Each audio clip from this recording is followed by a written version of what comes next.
ज्येष्ठ पत्रकार कोण आहे? अरे इकडे येणार नाही हा लास्ट कॅमेरा.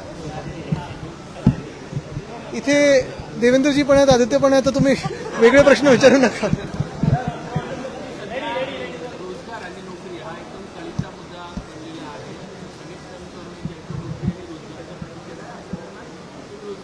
निश्चितपणे तुम्ही नेहमीच पाहिलं असेल, शिवसेना म्हणजे 80% समाजकारण, 20% राजकारण. आमची ओळखच मुळात ही पहिल्यापासून रोजगारासाठीच आम्ही देशभरात ओळखले जातो. पक्ष म्हणून असेल, मग तुम्ही भारतीय कामगार सेना पहा, स्थानिक लोकाधिकार समिती पहा किंवा इतर ज्या आमच्या अंगीकृत संघटना आहेत, त्या एवढ्यासाठीच काम करतात की लोकांना आणि भूमिपुत्रांना न्याय मिळो आणि रोजगार मिळो.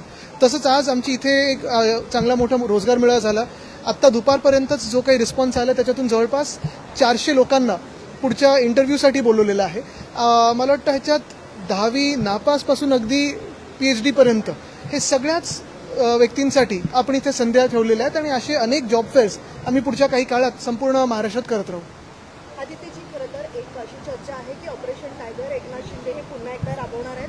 दिल्लीमध्ये आपली ताकद वाढवण्यासाठी तुमचे काही खासदार, शरद पवारांचे काही खासदार हे त्यांच्या संपर्कात असल्याचं सांगितलं जातं आणि हा संपूर्ण ऑपरेशन टायगर मला वाटतं काही नाही बरोबर आहे. काही ट्रम्प यांचे खासदार पण त्यांच्या संपर्कात आहेत, काही स्टारमर यांचे पण खासदार त्यांच्या संपर्कात आहेत. तर जगभरात खूप चर्चा आहे, 33 देशांमध्ये चर्चा आहे की कोणाचे खासदार फुटत आहेत. पण ज्या पद्धतीने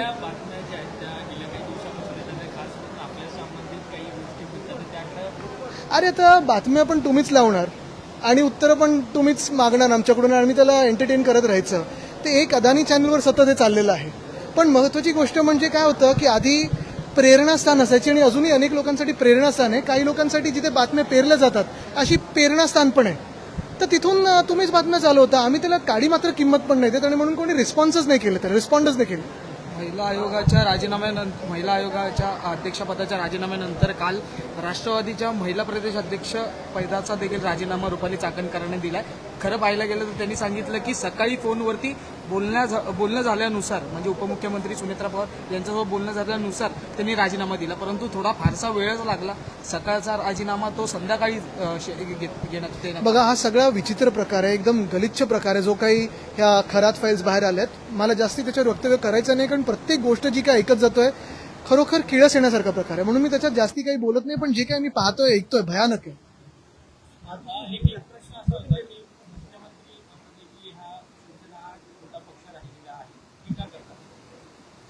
ते कुठच्या ह्याच्यावर बोलतात हे पण ते बोलण्यात फार हुशार आहेत. तर ते कोणावर नेमकी टीका करतायत हे देखील आपण ओळखलं पाहिजे.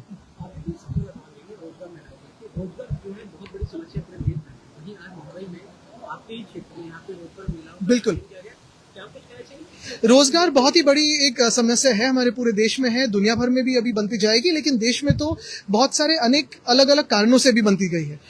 फिलहाल आपने देखा होगा, मुझे लगता है कोई एक सर्वे भी आया था, लगभग 15% युवा जो ग्रेजुएट है वो भी बेरोजगार है हमारे देश में.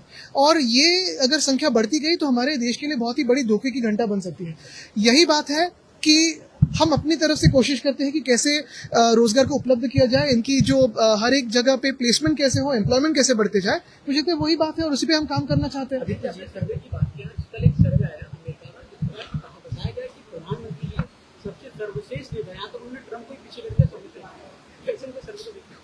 अच्छी बात है, सर्वे को देखा ही नहीं.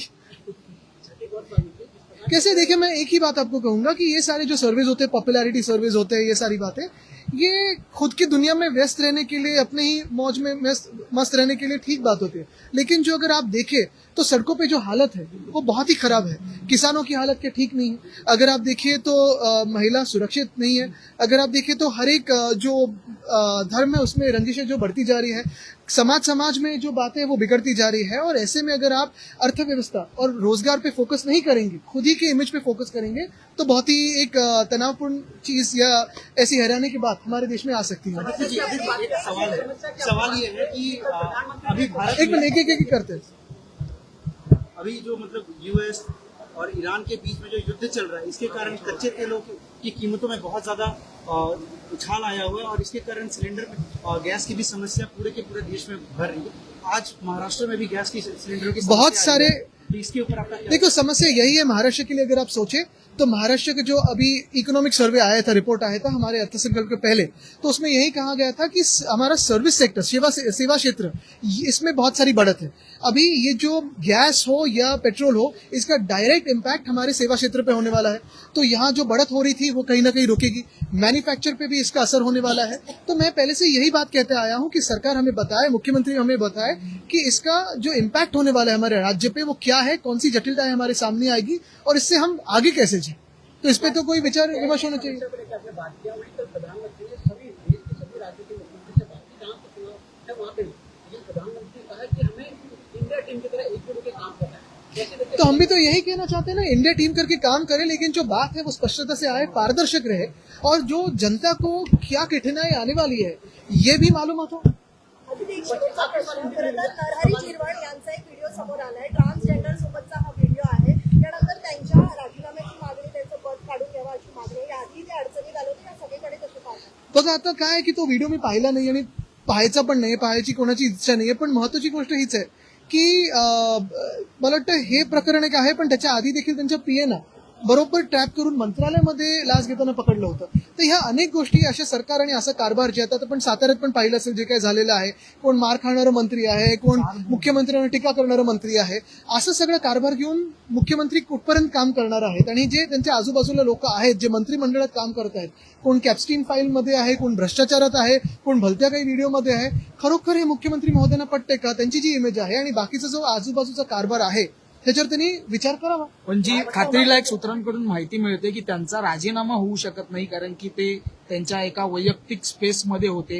आता बघा सूत्र आणि खात्रीलायक वगैरे मला ह्याच्यात जायचं नाही, पण मुख्य गोष्ट हीच आहे की बाकीचे जे पण प्रकार आहेत त्यांचे, मी त्यांच्या वैयक्तिक गोष्टीवर बोलणार नाही, पण बाकीचं जे म्हणजे लाच घेण्याचा वगैरे विषय, मुळात कारभारच एवढा आपण तो ठप्प झालेला आणि भ्रष्ट झालेला आहे, ह्याच्यातून मुख्यमंत्र्यांनी पाहावं की त्यांच्या आजूबाजूचे जे लोक आहेत ते खरोखर त्या मंत्रिमंडळात बसण्याचे लायकीचे आहेत की नाही। पण राष्ट्रवादीची ही चौथी एकंदरीत हो गया, हो गया। पश्चिम बंगाल